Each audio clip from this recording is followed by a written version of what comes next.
Hey everybody, Roman versus with the Squashfest podcast and my co-host. Milk chocolate, the hiatus is done. The boy Harn. I think we only missed one show. It was Two, Monday. WrestlePalooza and Raw. I We don't did the count WrestlePalooza review. Can we even count WrestlePalooza, that mediocre, whatever that was? I mean, yes. it's still a PLE. Nothing really happened except Stephanie McCurry became the women's champion on Raw. That's it. Bleh. And then That was a Monday, great match, but everything else was bleh. Yeah, no, I don't even remember Raw from Monday, so it doesn't. Whatever. All right. Seth and Cody had a face-to-face. They talked.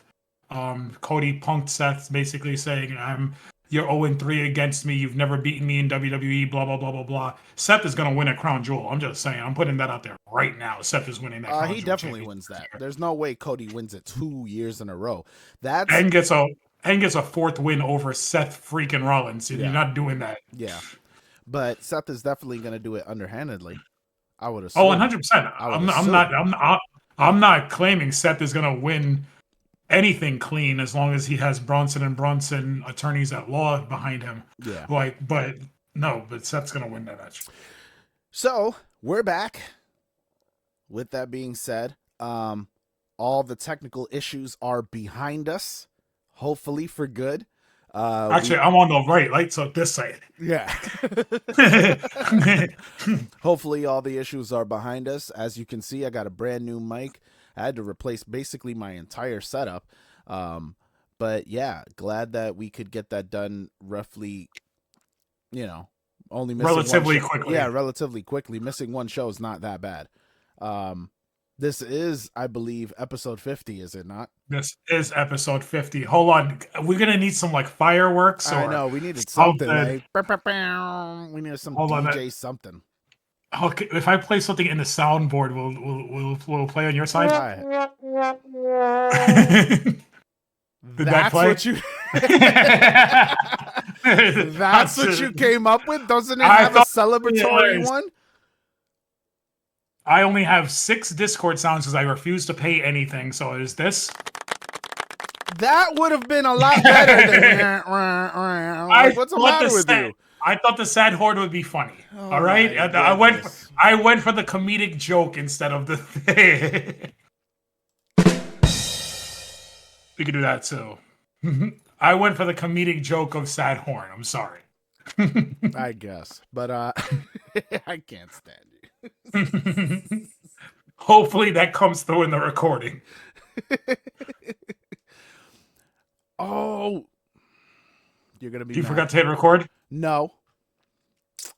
Default shifted. So they're not hearing anything anyway. No, wait, hold on. Keep talking. Hello, sad horn. Oh no, it is recording. Okay. I thought it wasn't recording you. I got very nervous. Okay. But it is. Okay. Okay. All right. Thank God, because I was about to say that was. I think we did pretty good to start off the show, and then for it to not pick up nothing would have been so maddening. We're gonna clip that and make that a TikTok. It's like episode 50. Episode 50. Did we record it or not? All right. So SmackDown from last night. So I have a thing about WWE Creative that after WrestleMania every year, they go through a weird lull until they have to start ramping stuff up for SummerSlam. Yeah. I feel like this is another weird lull that we're going through right now because Crown Jewel is technically canon to the universe, but it's like a side story for everybody. Okay. Go ahead. Because you have your 4 main champions not defending championships and fighting over these 2 championship belts that you see once a year, and then they're locked away in a Saudi Arabian vault for some reason. And then they just walk around with the championship ring. And I feel like Cody and Liv didn't even walk around with the Crown Jewel championship ring all year long. Yeah, I was going to say, they have not worn that ring up until the other day. Yeah, they had it for like a week or 2 last year, and then it was done. Yeah. So we have 3 weeks of building Cody, Seth, and their rivalry, which resonates from Cody's first feud when he got back to WWE. We beat Seth Rollins 3 times in a row. Yeah. But it's a side feud. It's literally just to get champion versus champion, big spectacle show in a arena in a different place around the world. So we're literally ignoring everything that's been going on with everybody to get this show. Yeah. So we're in a weird lull, and honestly, it's like the Cody Seth thing is fine because they have the history of those 3 matches. But over on the other side, you have Tiffany and Stephanie. And don't get me wrong, I think Stephanie's going to pull a good match out of Tiffany. I don't care for this. Like, what? Like, there's no reason for me to be invested in Stephanie Vaquer and Tiffany Stratton facing each other for this.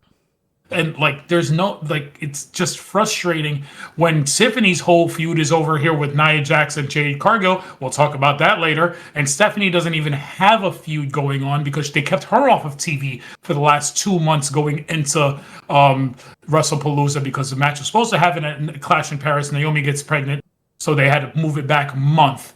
So she's been off TV basically for 2 months waiting for her title shot. So it's just like there's no intrigue for those matches. There's none. I don't care for Perth, Australia, and that's another thing. We live on the East Coast, Eastern Standard Time. Do you know what the start time is for the Crown Jewel show on the East Coast of America? Ridiculous. It is 100% ridiculous. It is 7:30 in the morning. Okay. It's 7:30 a.m. our time is when Crown Jewel starts. That's ridiculous. That is an opening shift. That is not okay. I feel bad for the people who live on the Pacific Coast. They got it's 4:30 in the morning. You live in California. And I'm sorry, Crown Jewel starts at 4:30 a.m. Wow. Because it's 14 hours ahead to Australia, our time. Wow. It's so. But yeah, it's the fact that we're talking about SmackDown and you just went on a whole Crown Jewel. I just want to point that out, which is perfect because SmackDown was SmackDown. And typically those episodes for us run like 30 minutes. So thank you for running us three full minutes of just this rant. I'm sorry. I had to get that out. All right. So let's talk about SmackDown. The show starts off with Paul Heyman. Obviously we get a WrestlePalooza recap again. By the way, as if it was so important that we needed, Well, the fact that ESPN even said that this is a mid-level show, it was a C. I feel like they're trying to make it important, and they are also under the assumption that nobody watched. The problem is, I think no one watched on the ESPN client. Yes. We talked about this we've talked about this ad nauseum. If you're in America and you don't subscribe to cable, you had to pay $30 to subscribe to the ESPN app to watch WWE. Yeah. There were some cable subscribers who got access to the new ESPN app right away. Like my aunt has Spectrum. My other aunt likes wrestling, so she was able to watch WrestlePalooza with her Spectrum thing. But with Comcast and Cox Cable and a whole bunch of other companies not having these licenses to the newest ESPN app yet, there was something like 25% of all, I think it was something like 60 million people didn't have access to the ESPN app. So, and I'm not advocating for it because I don't want to say it online, but there are people online who use a VPN to watch these things internationally.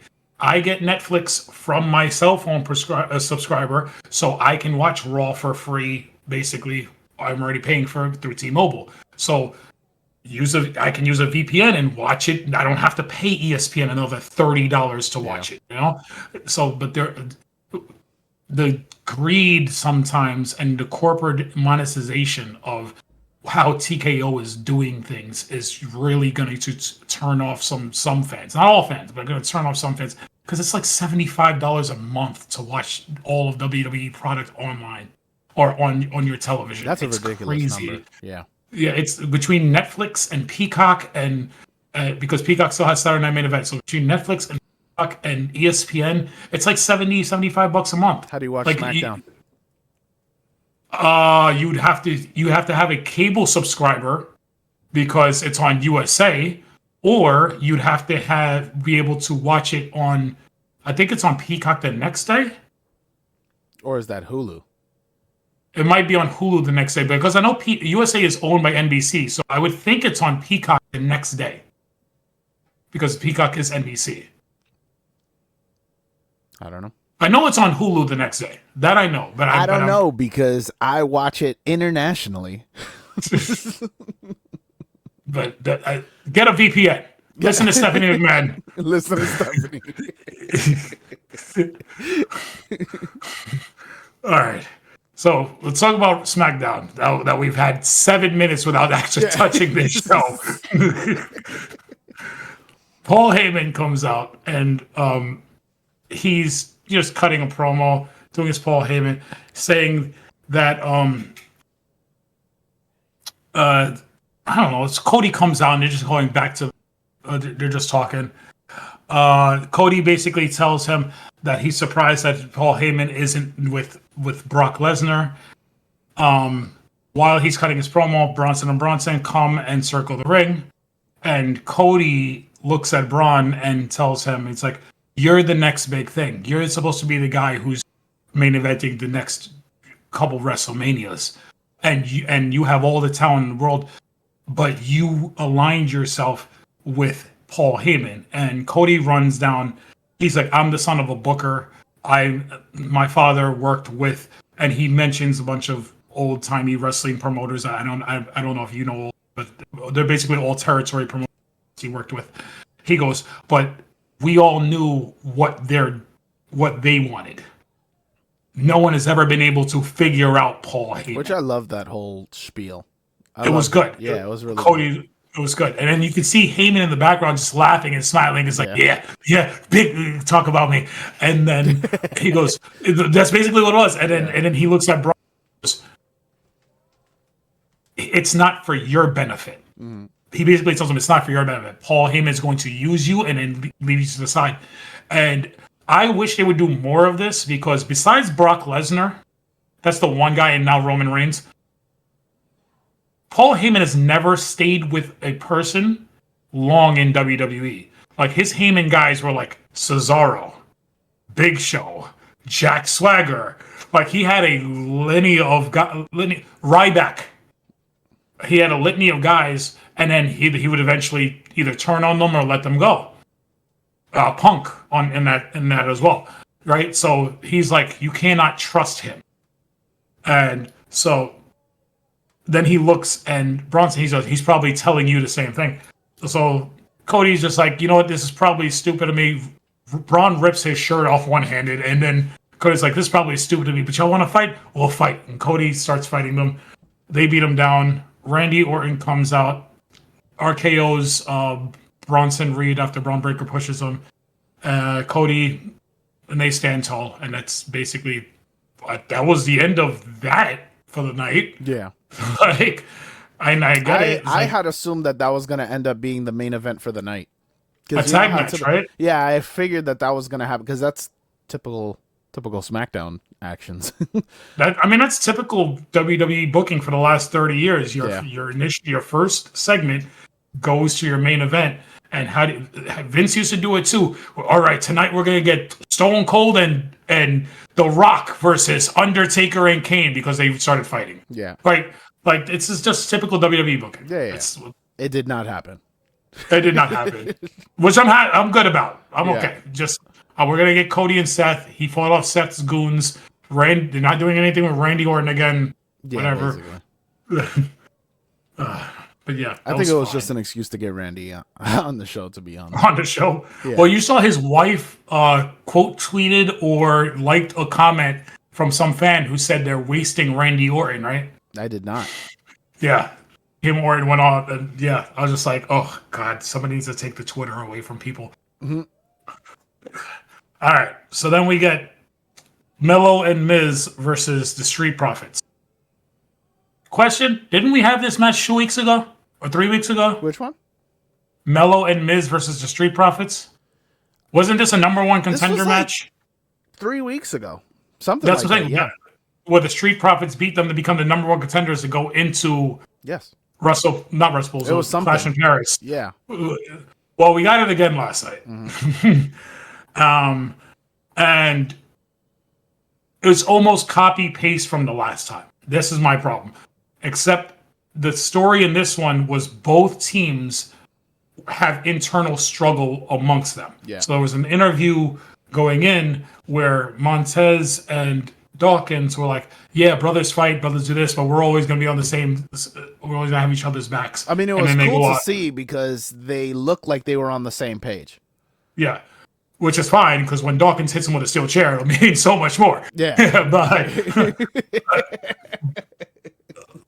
But there was no the Whites come out after the match, after the Street Profits win. They're sitting on the table just to announce their presence, that they're there and they're still watching them. Basically. Right?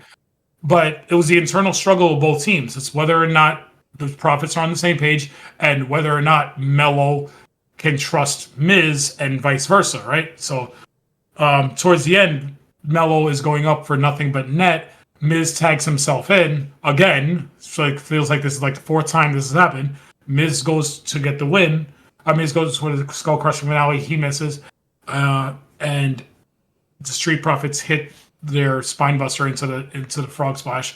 And Melo had the opportunity to save Miz and break up the pinfall, but he stopped himself short. He just watched Miz take the pinfall and took the loss. So that's really it. We're gonna get Melo. A Melo babyface run could be intriguing. I think he's a good heel, but I think a Melo babyface run could be intriguing. Both teams are eventually gonna explode, right? Split. They're gonna split up. My question to you is, which one happens first? Melo and Miz. You would think. But the amount of time that both teams have been imploding and have yet to just pull the trigger is daunting at this point. It's the Waller theory effect. Oh my god. We're gonna make it a thing. It's the Waller theory effect. I'm sorry, they drag everything out. It's the Waller theory effect. For those of you that don't remember, the Waller theory effect is that you draw it out long enough to have them implode off screen. It happened on screen, but it happened in the background of another person's segment. It did not happen in an actual segment. All right, let's forget it. And then Austin Theory got hurt. Yeah. And then they just like, yeah. Then they announced it. They're broken up, by the way. That's when we started the Waller Gia thing. The big G thing on. Yeah. So to that point, before we continue, do you think he's still hurt, or do you think they're keeping him off TV also to have him make an impact upon a return? That he needs to make an impact upon a return. You know how I feel about Austin. He has everything. Yeah. He can wrestle, he can talk, he's intriguing as a babyface. I think when they got him to Raw, and they initially he was part of the Seth Rollins Messiah group because everybody was out with him. And then they put him back in NXT to be part of the way, and then they brought him back up as a heel. I don't think he ever truly found his footing in the character that Vince wanted him to play, because that's when Vince was like, "You're my guy, you're this," and then he was taking the selfies and he was doing things, and he never really felt like somebody who was a main event level guy. And then he tried to cash in his Money in the Bank briefcase on the United States Championship. Boom. And he lost. You failed to cash in on a mid-card title. Like you buried the man right there. But him, and I've been saying this for a long time, and you may think it's blasphemy, but when I saw him as a 23-year-old in Evolve, I saw young John Cena. I saw a guy who has everything. I don't think that's blasphemy. I think it's possible. I think it's blasphemy that you compare the two and then say, I think he's a young John Cena. He has everything, because you don't like John Cena. So for the fact that you're using John Cena as the example is blasphemy. But no, I agree. I think he has everything. I think he has the whole package. I just think, to your point, everything that they've done with him has been, I can't even find the words. It hasn't helped. Negligent. Yeah, Subpar. negligent work. Subpar works, but I'm saying like it just doesn't capture his charisma and like what he can be doing. The whole selfie thing that comes off more like Logan Paul-y. You know what I mean? Before Logan Paul was there. And before that, you had Tyler Breeze doing the same thing on NXT. Like, how many people are you just want to take selfies while they're in a wrestling ring?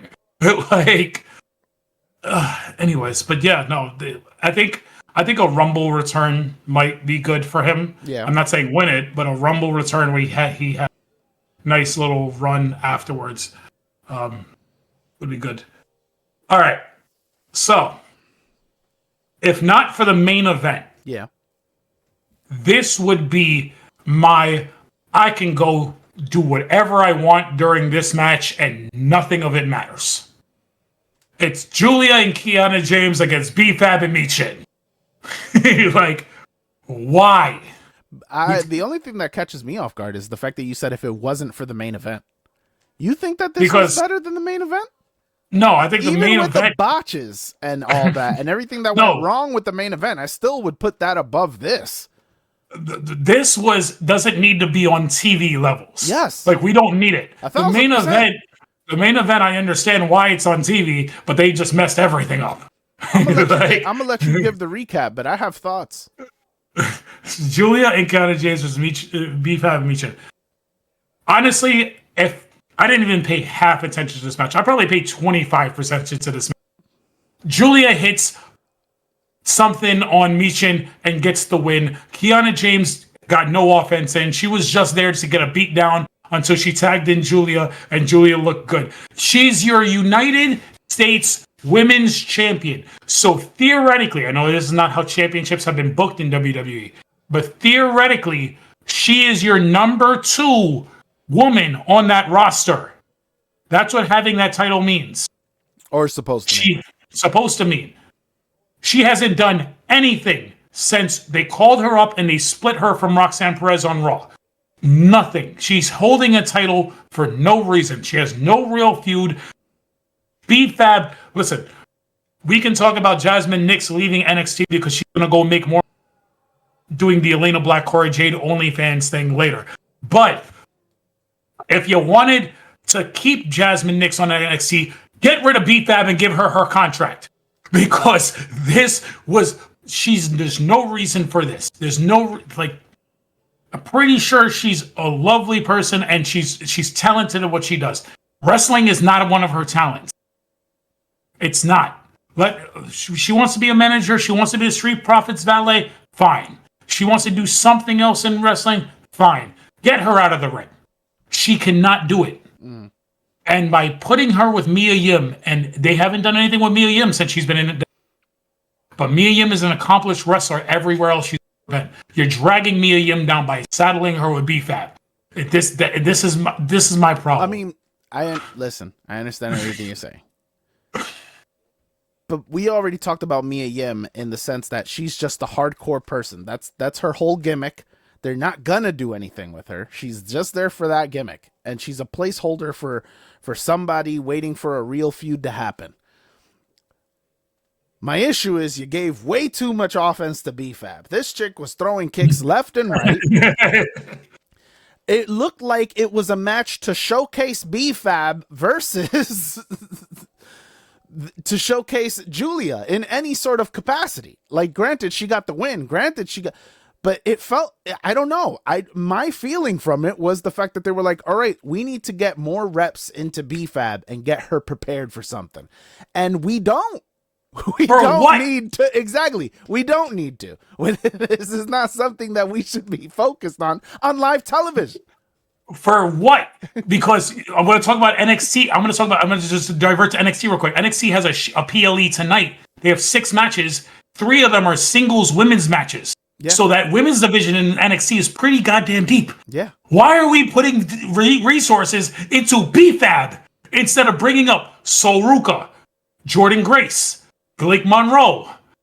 Like, you have women in NXT who are ready for main roster, but yet we're putting the former valet of the Hurt Business into matches, which makes no sense.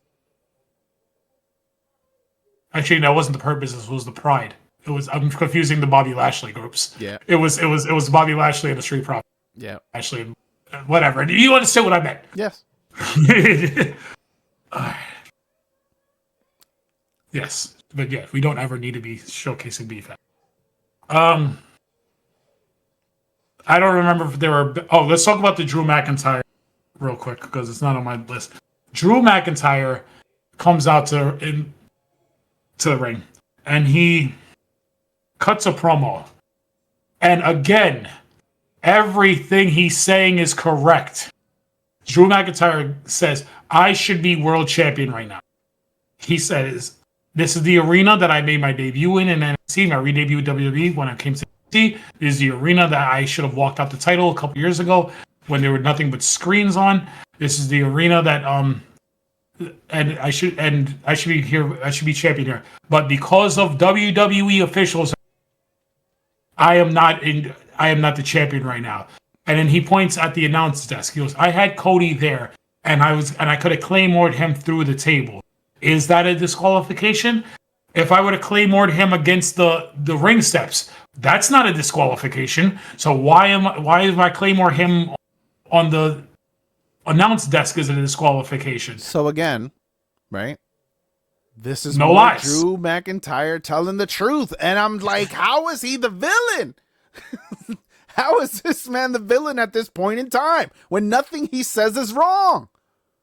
So he calls the referee out by his name. You're right, but he calls the referee out by his name. He goes, "Ryan Tran, I know you have a family and you have to make money, but are you in the pocket of Cody Rhodes? Is Cody Rhodes the business here, or do you work for WWE?" And he didn't mention it, but he could have mentioned it. He goes, "The week before or the night before when he was facing Randy Orton, Ryan Tran was also the referee that prevented Randy Orton from punt kicking Drew.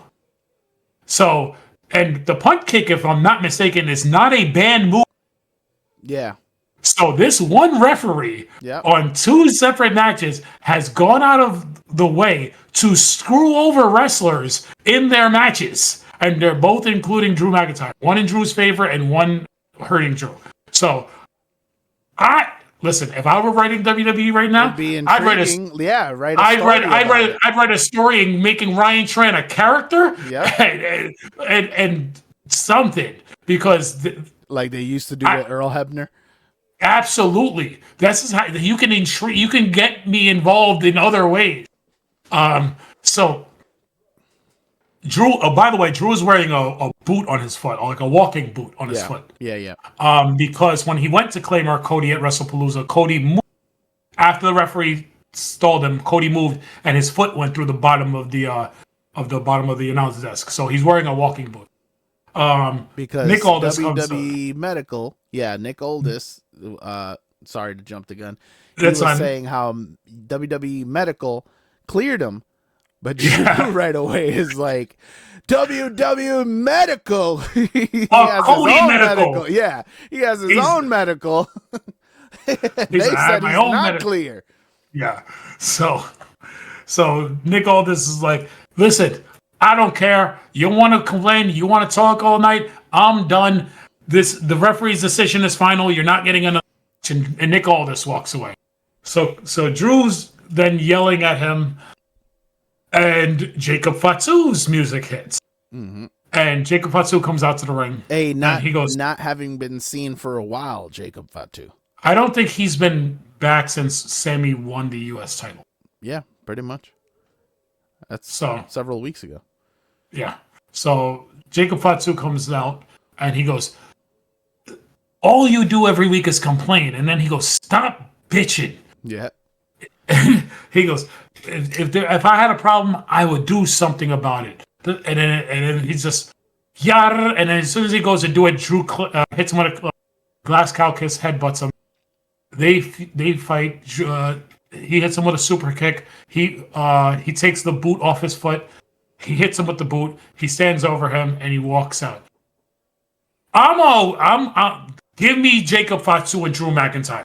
This is intriguing because you have, and even last night, it's like, we talk about how massively jacked Drew McIntyre is. there's something about seeing him in jeans and a wife beater last night where watching him, this is a big dude. As opposed to where he's just wearing his trunks. He looks big, but him in street clothes is just like, yo, he does look bigger for some reason. It's weird. It's weird. But to your point, because I love Drew, but I often hate all his feuds. Every time he's feuding with someone, it irritates me. This one does not irritate me. To your point, I am very intrigued. I just don't want them to draw it out to a length that does not need to be drawn out to. That's all it is. If they can keep it to where it's still intriguing, I'm good. But to our benefit, we did not get an Aleister Black Damian Priest segment this week. Yes, we did. Then I missed it. Then I do not recall that at all. So I guess we'll go into that and I'll describe it. So Damian Priest is walking through the back. He runs into the guy he threw through a wall. Oh, I was going to call him Kip Sabian. Kip Wilson. Kip Wilson. He's in a wheelchair. Yeah. I gotta go back and watch it. He's in a wheelchair. He starts talking smack. I believe, Damian puts hands on him. He's hurt, whatever. Then you see Aleister Black, sorry. Aleister Black is behind him the entire time. Then he says, he's like, Damian. And then Damian turns around. He gets a kick to the face. He's knocked out instantly. That irritates me so much. Aleister then sits down next to him, and then he's like saying how he's going to stand tall, blah, blah, blah, blah, blah. End of segment. Okay, I need to go back and watch because I might have skipped past it. It's hard because when you're watching the international feed but not live, I noticed as you skip ahead, it makes major jumps, and sometimes it'll skip over something completely. And if you're watching on your phone, like I was trying to watch it on my phone in bed last night on the international feed, there's a weird thing with the Netflix on the phone using a VPN where it just starts the show in the middle. Like I'll skip it to the middle and then I'll see Paul Heyman. And I'm just like, I can't keep doing this. I have to watch. Like, no, but to your point before, Samoan Werewolf, Scottish Warrior, that's going to be a really good feud. It's two giant human beings, badasses, beating each other down. Yeah. I hope it's just not a carbon copy of Rusev Sheamus. That's what I hope it's not, because I can see them going that route similarly. You have the European, you have the other guy who has a similar body build, and they're just going to beat each other down. I think this feud was also a long time coming because Drew keeps, during interviews, just throwing shots, talking about, if you're Samoan, you get more opportunities. In his defense, he's not wrong. The bloodline and everybody have been screwing him over since 2020. Yeah. So that's what I'm saying. It was a long time coming, this feud. He's spoken into existence definitively. All right. Then we get so we skipped the backstage segment of Sol Ruka and Zarya coming up and talking to Alexa and Charlotte. Mm-hmm. And this was fine. If you don't watch NXT, Zarya and Sol Ruka are really fun tag team, but they have like almost similar to Charlotte and Alexa, where they're friends, but they argue all the time because they're different in character. Yeah. Like one looks like a road warrior and one looks like a surfer.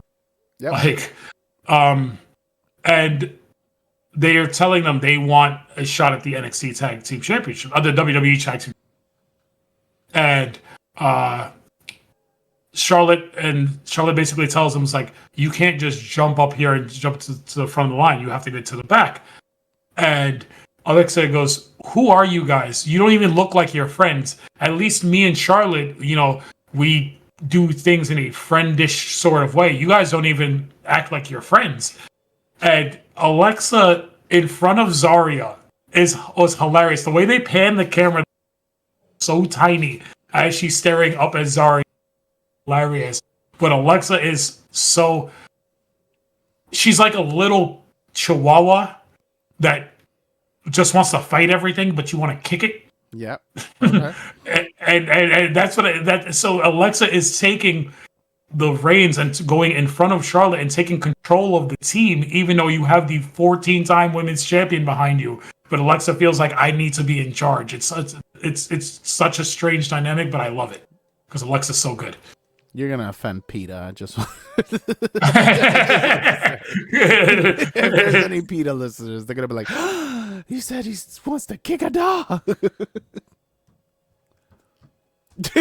That's your response, Jesus. I got nothing. It's like, listen, if you have a little dog and it's just like barking and yapping and trying to bite my ankles and it just won't leave me alone, it needs a kick to the throat.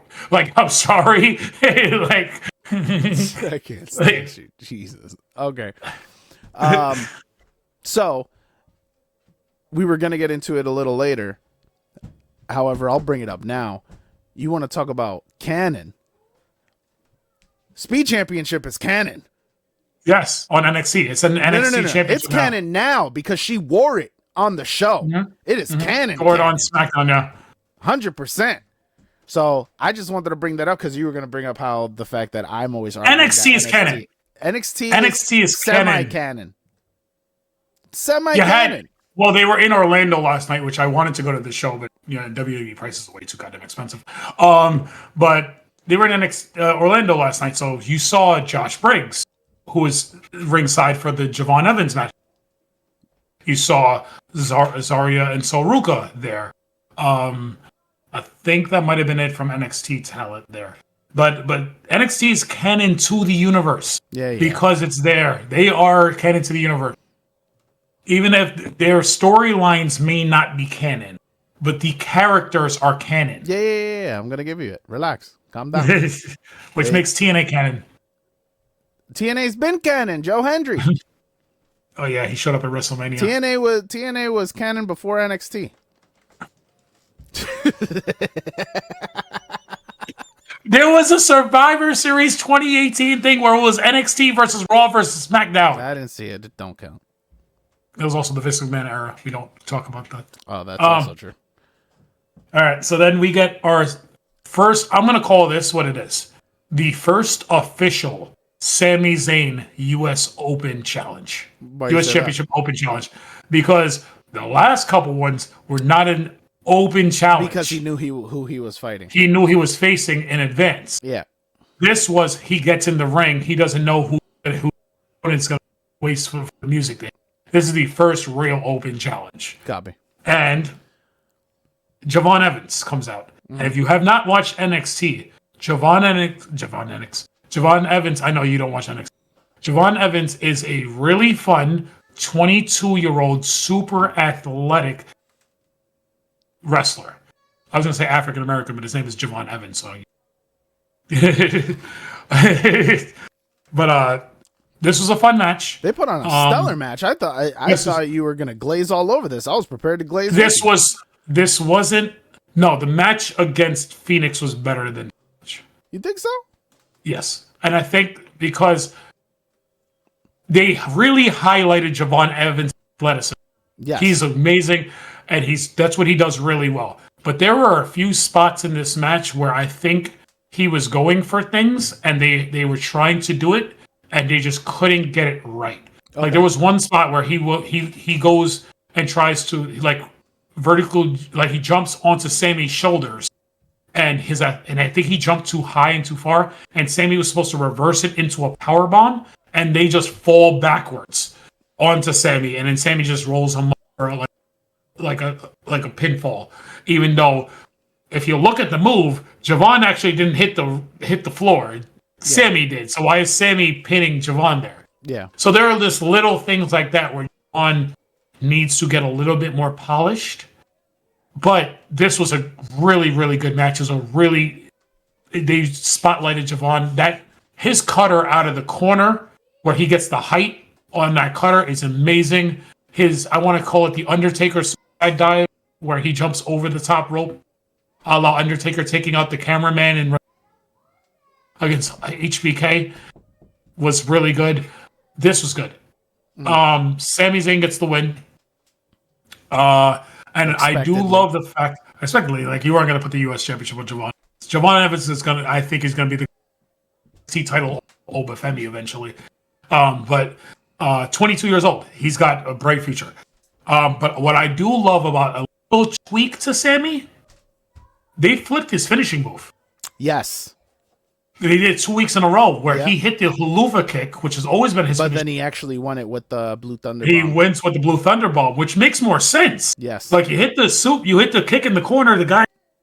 You take him and you flip him and you drop him. Yeah, 100%. That and it looked nice.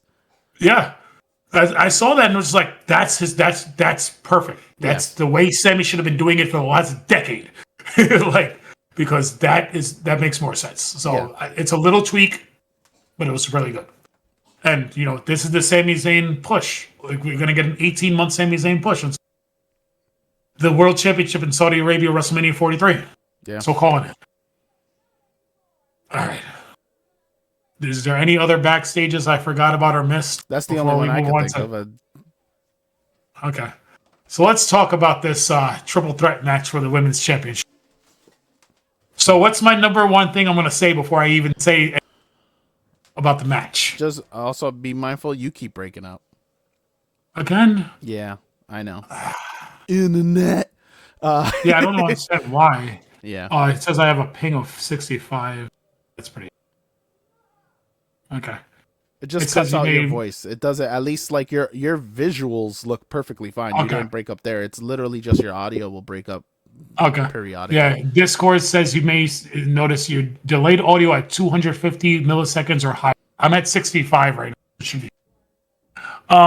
So I'll just keep right now you just came in and you were like, should be. All right. I'll just keep the mic a little bit closer. See if that helps. So, what's one of my weirdest wrestling takes that you don't agree with, but I think it takes away from my enjoyment of the match?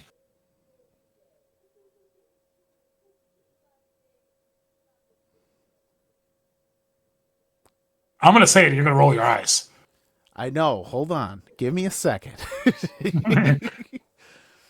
Something that irks your soul to start with. Mm-hmm. Was it the entrances? No, I skipped the entrances. Oh, okay. Because I was going to say, I don't even watch the entrances half the time. That's how I catch up quickly. I got nothing. Is it not how they announce each of them? No, I skipped that too. Then I went right to when the physicality started. Jade Cargill and Tiffany Stratton are both wearing leather red outfits. Oh my god! I was matching outfits was not gonna come out of me.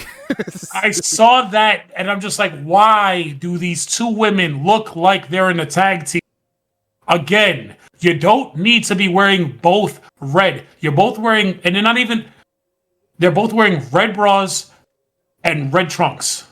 It's not like one had red pants on or one had something. They look the same, except one is African American and one is Caucasian. That's the only difference between the two of them during that match. That was it. That's how you could, in a blur, that's how you can tell who is who, because they have exactly the same clothes on. Like, that's annoying to me when you're an opponent of somebody. You just broke up completely. It's annoying to me when you're an opponent and you're wearing the same color gear as them. It's horrendous. It's just, hey, Tiffany, what gear are you wearing? Oh, you're wearing blue? I'll wear red. Cool. Done. That's all it takes. Yeah. That's all it takes. Oh, you're wearing red? I won't wear red. Think about it this way. When we were growing up, there was one character in the entire company that wore black and red. Kane. Oh. No one else wore black and red. There was one group who wore black and green. No one else wore black and green. It was DX. Undertaker was always black or black and purple. They're distinguishing the look of the specific character to a color, so that way when you see them, you know right away who these people are. But when you do it this way, when everybody has to have 70 different gears, and you don't communicate with your opponents what gear you're wearing, This is what happens, and it takes me out of the match. Yeah. Besides the fact that the match was sloppy as crap. Like this not even the botched finish where the referee messed up on the second watch. There was blood because Jade doesn't know how to take a back bump against steel steps. There was so we'll get into it. So this is fine. All three of these women are decent enough in the ring. Jade needs work. Tiffany can't carry a match. She needs to be in a ring with a veteran. Nia is just Nia. She's good. Until she hurts somebody, apparently, again. But like, again, that wasn't entirely her fault. It's never entirely her fault, but for some reason, every time she's in the ring with somebody who's smaller than her, and Jade's not small, but she's smaller than Nia. I was going to make the argument. Jade's not small, bro. I know, but Jade's smaller than Nia. So every time she's in the ring with somebody who seems like somebody's getting hurt. She broke Becky's face. She threw little poor Kairi Sane and gashed her head up one time against Steel Steps the same way she did last night against Jade Cargill. Like, there's... Oh, and by the way, we'll talk... did you hear the Piper Niven news? No. So the reason Piper's been off is she's legitimately hurt. They don't know how bad it is, but she has a neck injury. And the rumors were she might have to retire. She might have to retire. I did hear about that. I did. She might have to retire, but she's getting a second opinion. There are other doctors who say she may be able to. Okay. That being said, there was a segment we missed. That's why I thought about Piper Niven. Chelsea Green is handing out flyers in the back that says Chelsea Green Slayer something. Yeah. Slayer in Chief. Yeah. Is what it says. Chelsea Green Slayer in Chief. And she handed it to Nia, and Nia ripped it up and threw it away. Yeah. And that's why I thought of Piper Niven, because she needs somebody to replace the Piper Niven in her because she's not there. But yeah, this match was just a lot of just errors. There was one even before the two botches I just mentioned. Nia and Jade are fighting on the outside, and Nia looks at the ring, and she had you. This is one of your things when you can hear John Cena talking in the ring. Yeah, there were multiple times in this match where Nia did the same thing. Yeah, no, even when she's talking to the ref, during the botch spot, you can hear her. Yeah. So that's one. After the ref botches, she looks at the ref and says, "Wasn't that supposed to be 3?" Yeah. And there was another spot earlier where she looks at the ref and she says, "How much time do we have?" Wow. I didn't catch that one. Yeah. But this spot where I'm talking about Tiffany is going into the commercial break. Nia and Jade are on the outside. And this is where Jade's hitting. Nia looks and she yells at Tiffany and she says, "Get ready." And so Jade starts hitting Nia with forearms. And then you can see Nia continuously looking back at Tiffany in the ring while Jade's hitting her. And Tiffany was out of timing because Tiffany still was on one knee. Yeah. And so Jade had to wait for Tiffany. Tiffany then goes for the suicide dive, gets her legs caught on the middle ropes, and then falls and hits her face on the ground. Like, there were so many botches in this match that this is bad. And as soon as you saw Jade's blood, I'm just like, yep, she gashed herself really bad. But we'll just go to the finish. Jade and Nia I just said we'll just go to the finish. Jade and Nia go into the ring, and Jade hits Nia with like a side slam, and she goes for the 3. Tiffany breaks it up with a drop. Nia kicks out. Tiffany then hits a drop kick on Jade to get her off, and then goes to pin Nia, and the ref just stops her count at 2.5. Nia does not kick out. Yeah. And that's when Nia looks up and says, "Wasn't that supposed to be 3?" And then the ref goes, "Yeah, I messed up." And then she goes to Tiffany because Tiffany's confused. She's like standing there. Yeah. Like it looked like she was about to have a panic attack and she just didn't know what to do. Yeah. And so the ref goes to Tiffany. You can read her lips. She goes, "I'm sorry. Just go to something else." Yeah. And that's when Tiffany pulled Nia to the corner, hit the prettiest moonsault ever, and got the 3 count. So yeah, the ref messed that up completely because you sent me that video last. And watching on my phone, I didn't catch all of it. Yeah, That's because why I watched it this I didn't morning. have the entire sequence like in view. Yeah, but it was when you watch the entire sequence. Yeah, referee Daphne, I forget her name, but she messed up. So, but yeah, this was just not. And then the show goes off the air with Stephanie walking out to the ring face to face with Stephanie. They both hold titles on their heads, and that's going to be our match at Crown Jewel, Perth. That nobody's excited for. Got it. I'm just hoping that Stephanie can pull a good match out of Tiffany. Yeah. Because when she's in the ring with Yvette, she has good matches. Her match against Charlotte, even though a little sloppy at Mania, that was a solid match. Yeah. Her matches against Becky Lynch when she does them, they're solid matches. But when she's in the ring with people who are on her level or are not on her or not as experienced, Tiffany seems to struggle a little bit. So I'm hoping Stephanie can pull a solid match out of her Crown Jewel. Yeah.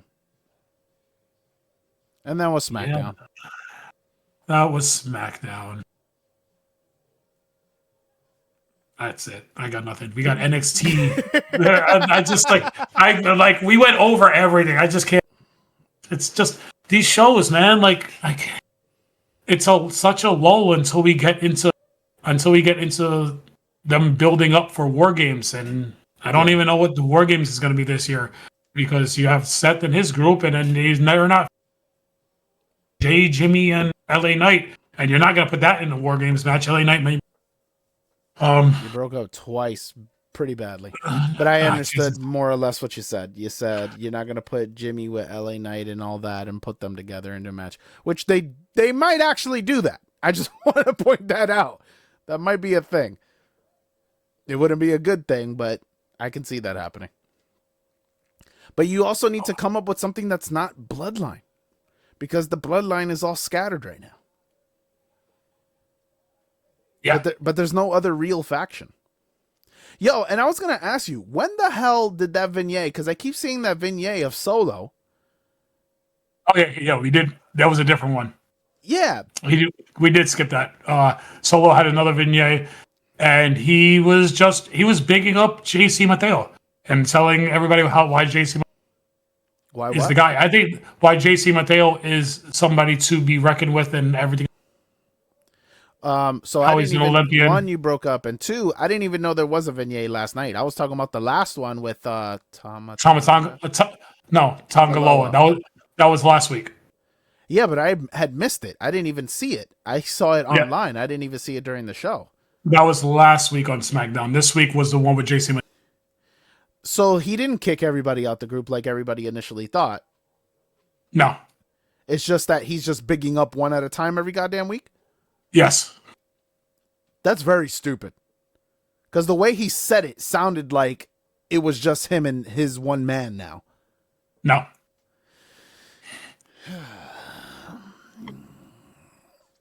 SmackDown. I got nothing. SmackDown. I don't know what you do with Solo Sikoa. Like, it's just. I was intrigued when they had that 1 week where they pressed up on the Vision. Mm-hmm. I know they're on different shows, but I was intrigued when they did that. Like, he needs something like that level. Yeah. I mean, you can move the entire group over to Raw. And then if you do that, you move the entire group over to Raw. You'll have 3 factions on, right? You'll have Judgment Day, you'll have Vision, and you'll have. Yeah, but then you have nothing on SmackDown. You only have the Wyatt Six. Yeah, but they're a tag team. They're not. Whatever. Yo. they're a faction masquerading and cosplaying as a tag. Okay. That's the best way I can describe them. Like, I'm not arguing it. That's pretty fair. Like, you can have Raw be the show about factions and SmackDown be the show about tag teams. How about that?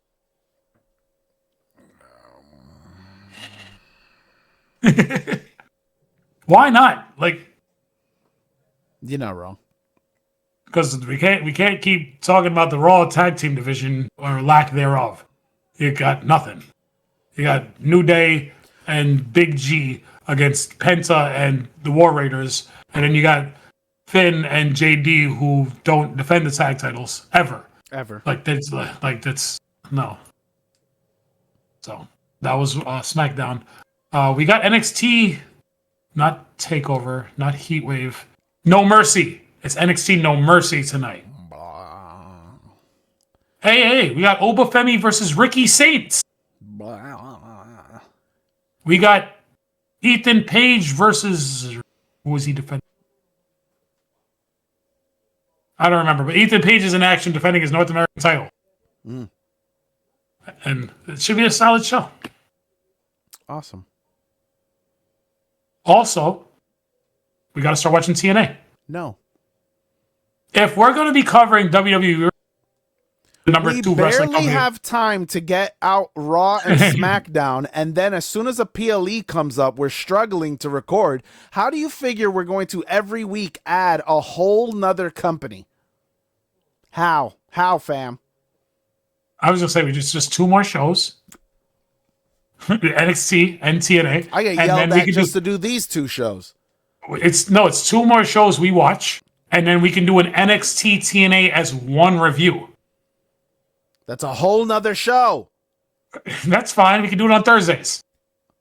No, Fridays, because TNA airs on Thursday. Just do it up there. I would still also have to watch 2 more shows on 2 separate nights just to catch up in order to do that show. So that's another 3 days of wrestling. So Monday night we watch Raw. Tuesday we record. Tuesday we watch NXT. Thursday we watch TNA. Friday we record NXT and as TNA soon as review. we get a following comparable to Going in Raw where we can quit our jobs and do this full time, I got you. As soon as that happens, buddy. You just gotta make it happen. We gotta do it before we get the following, to grow the following, to get it. What? Okay.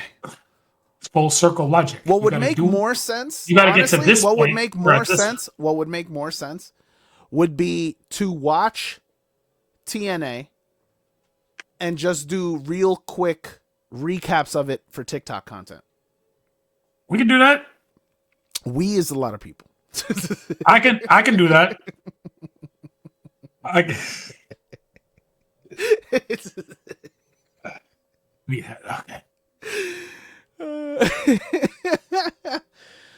Oh man. On that note, I don't think we have a Raw review for this week yet. Okay. Raw preview is what I should say. I don't remember. We do have a championship match apparently. Okay. Dominic Mysterio versus Rusev this week. Oh, that one's going to be interesting because who comes out with the win? Is it for the title? Yes. Interesting. Dom doesn't lose that title. Oh, no, I don't think so. Bayley versus Raquel is this week. Okay. I'm not exactly excited. I just don't like what they're doing with Bayley right now. I don't. I quickly soured on it. Yeah, it was very intriguing to start with, and then they were just like, nope. They needed a character change and not a schizophrenic character. And I think that's where it is. Like we talked about this offline. It's the R-Truth gimmick given to Bayley. Yeah. Like it's like, oh, she's schizophrenic. 2 different sides of her brain are trying to take control over her. But I think there should have been a full-on gimmick change, and she had something new. Yes. And I think that's what she needed. Instead, we're getting 2 in 1. Yeah. Yeah. We got the Usos versus the Vision in a tag team tornado match. Okay. So it's just the same thing we've been getting, but except no tagging. And then we have in everybody's favorite segment of AJ Styles and Dragon Lee versus Los Americanos. Because we did not talk about how Tyler Bate and Pete Dunne now have an official tag team, Los Americanos. When the hell did that happen? On Raw. Oh, I didn't see Raw. It happened on Raw. You know how they do the what? You broke up. The Grande, you know how they do the Grande Americano old timey? Yes. Days? The vignette. They did one talking about the family history of Grande Americano, and then said Los Americanos is an evolution family gimmick. So Los Americanos.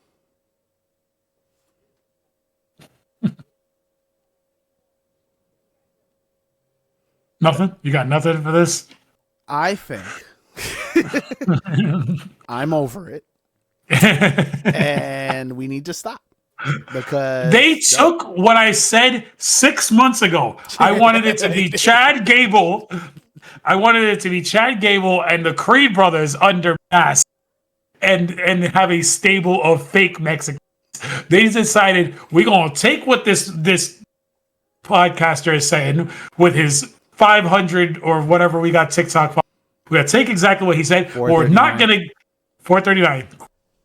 I estimated up, even though that's not how rounding works. We're going to take what he said and we're going to give it to the European faction instead of the American. Which makes no sense because they're called Los Americanos. Why are we giving it to the guys from Europe?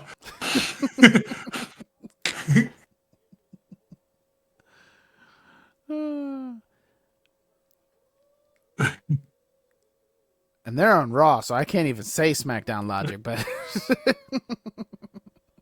got nothing for that. Oh, if we don't get a American made versus Los Americanos match, they failed. Like, I need Julius and Brutus Creed versus.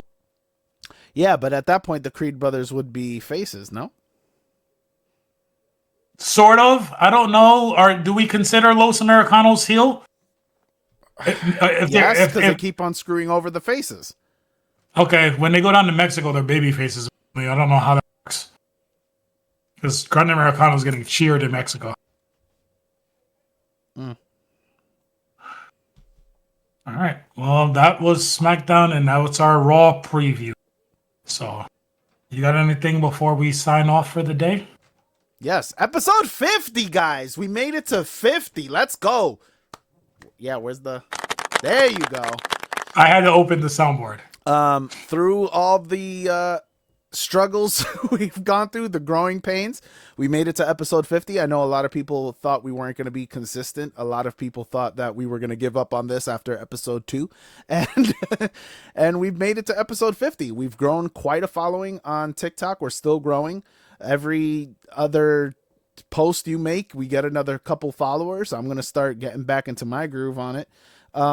We just got to keep it up. We just got another one while we were recording. Oh, nice. So it's 440 now. Let's go. Appreciate that follow. But again, we're growing. We're growing slow. It's okay. This is not a race. We just started this thing to have fun. And for us to do something to connect with each other, since you're all the way in Florida, I'm all the way in New York and everything. And we've been doing the thing. So we appreciate everybody who follows us. We appreciate those that comment, the ones that, even the ones that just check us out, and let us know that we're doing a good job. We appreciate all of you. What's up? Sorry, 441. I don't know where the one came from, but it's 441. Let's go. Granted, I definitely want to grow more of the Spotify and the YouTube as well. But that comes with time. We have not been doing this very long. I don't even know when we start. When did we start? Yeah. It was after WrestleMania. But this year, right? It was this year after WrestleMania. I think WrestleMania might have been our first episode. So did we review WrestleMania? 6 months, 5 months? Yeah. So that's not bad.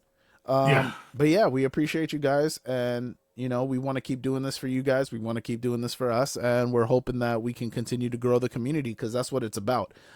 Wrestling just keeps getting better and better, even though we hit these lulls like a SmackDown, like a Raw from time to time.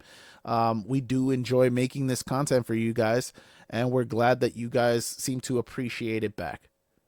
Yeah, absolutely. And like he said, I've been taking more of the reins of making the short form content, having conversations with other wrestling. And I know he says he doesn't want more shows, but I'll watch them. And maybe if you're a fan of AEW, that's fine. I like AEW's. I'm not. I know. I can see it. All in last. And you're just like fighting it. You're fighting the bandwidth.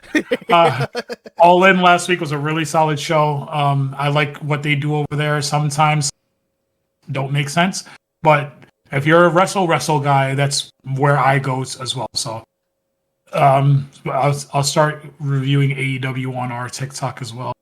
Hangman Adam Page, still AEW champion. Darby Allin send people on fire. Lucha Jungle Express is back. That's not their name. Luchasaurus and Jungle Boy. No, we got it. Jurassic Express. There you go. Yeah, so we're gonna continue doing a little bit more, moving forward. With that, hold on, I got a cough.